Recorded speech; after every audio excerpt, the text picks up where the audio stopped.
সুপ্রিয় শিক্ষার্থীরা, বিএস একাডেমির পক্ষ থেকে তোমাদের প্রতি রইল আন্তরিক শুভেচ্ছা ও অভিনন্দন। আর দেরি নয়, আজকে আমরা একটা সমস্যা নিয়ে আলোচনা করব। সেটা হচ্ছে বছর মাস দিন সম্পর্কিত যে সমস্যাগুলো আমরা করি সেটা নিয়ে আলোচনা করব।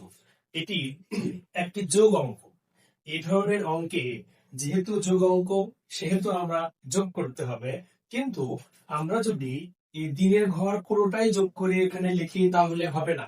এই জন্য করতে হবে কি, 24 এবং 15-কে আমরা এক পাশে আলাদা জায়গায় রাফ করব। 24 এবং 15 এটা যোগ করি। কেন যোগ করব? কারণ এটি যোগ অঙ্ক।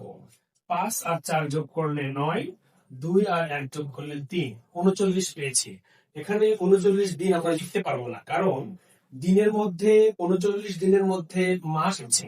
তাই আমরা এই 39-কে ভাগ করব। কততে ভাগ করব? দিনের আগের ঘরের নাম মাস। এক মাস সমান 30 দিন। তাই আমরা এই 39টাকে 30 দিয়ে ভাগ করবো।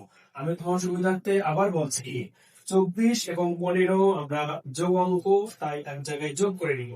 24 এবং 15 যোগ করে পেয়েছি 39।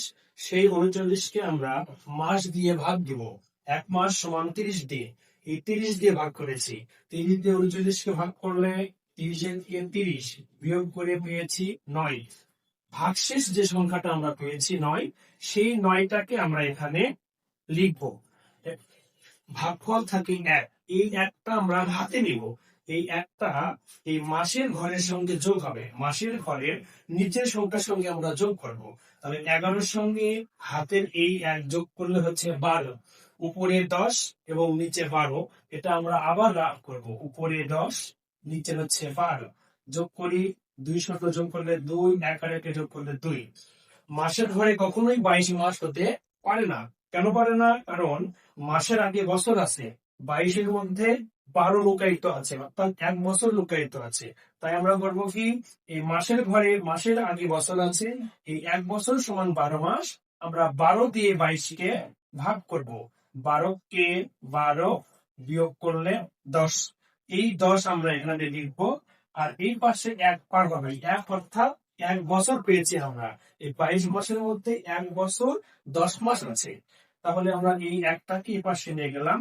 3-এর সঙ্গে হাতের 1 যোগ করলে 4, 4 আর 2 এ 6, আর 1 আর 1 এ 2। এখানে হলো 26 বছর 10 মাস 9 দিন। আমরা কেন এটা রাফ করলাম না? কারণ বছরের আগে আর কোনো ঘর নেই। তাই আমাদেরকে আর রাফ করার প্রয়োজন নেই। সরাসরি আমরা হাতে যা থাকবে সেটা নিয়ে যোগ করে দেব। ধন্যবাদ।